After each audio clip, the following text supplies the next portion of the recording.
मित्रों, ये जो आप चित्र देख रहे हैं उसमें बहुत से लोग अपना देश छोड़कर भाग रहे हैं। उसमें बच्चे, महिला, पुरुष सब है और छोटा मोटा हाथ में कुछ थैला है और एक अपना देश छोड़कर दूसरी जगह जाने की कोशिश कर रहे हैं।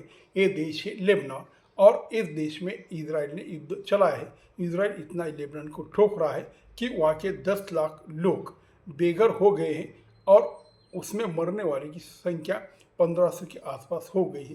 तो मित्रों, मेरा कहना ये था, ये जो लेबनान है बहुत सुंदर और अच्छा छोटा सा देश है। इनको एक समुद्र किनारा है और बहुत ही प्रगत ऐसा एक देश था 50 साल पहले।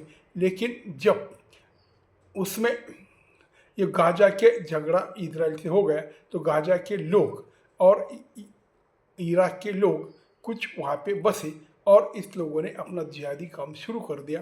फिर लेबनान भी जिहादी हो गया और उसने इजराइल पे हमला कर दिया। तो फिर इजराइल ने इनको ठोकना शुरू कर दिया। उस लेबनान में ऐसे कुछ जिहादी संगठन पैदा हो गए जो हमेशा इजराइल से युद्ध करने की बात करते थे, क्षेपणास्त्र डालते थे और कुछ छुपा छुपा कुछ झगड़ा करते थे और उनके सैनिकों से बंदूक से गोलीबारी करते थे। तो इजराइल ने इनको आज इतना ठोका कि ये देश पूरा बेचिराख हो गया और इन लोगों को ऐसे भागना पड़ेगा। तो फिर ये जब ऐसे जिहादी लोग आप वहाँ पे आए बसाएंगे और उनको अपना भाई समझेंगे तो फिर यही हाल इस देश का होगा जो लेबनान का आज हो रहा है। तो फिर ये समझने की ज़रूरत है कि भाई आपके घर कौन आ रहा है, ये ठीक से देखो। क्योंकि कांग्रेस के राज में भारत में भी बहुत ही बांग्लादेशी बसे, लेकिन जब बीजेपी आ गई तो उसने उनको डिटेक्ट किया और उनका निकालने का शुरू कर दिया।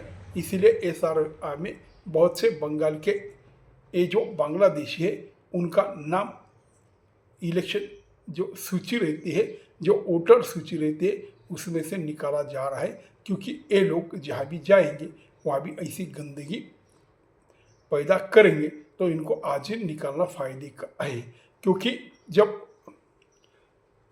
ब्रह्म देश में ये सब हुआ तो वहाँ के जो रोहिंग्या हैं उनको ऐसा ही भगा के निकाला गया।